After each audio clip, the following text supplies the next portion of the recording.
Le prélèvement veineux consiste à recueillir un échantillon de sang en vue d'un examen de laboratoire. Pour la pose, l'infirmière utilise des tubes sous vide de type vacutaire, un corps de pompe à usage unique et des aiguilles adaptées. Au pli du coude, on observe alors ce dessin caractéristique, la veine basilique, la veine céphalique et entre les deux, la veine médiane cubitale. L'infirmière relâche le garrot, qui ne doit pas rester serré plus d'1 minute, et prépare son matériel.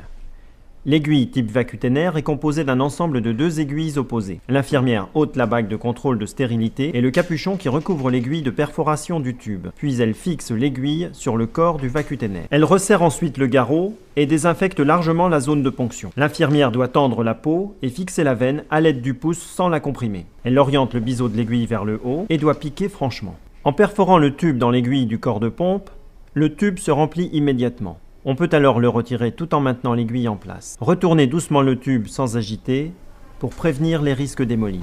Après avoir retiré le garrot puis l'aiguille, il reste à comprimer la veine avec une compresse sèche pendant 1 minute.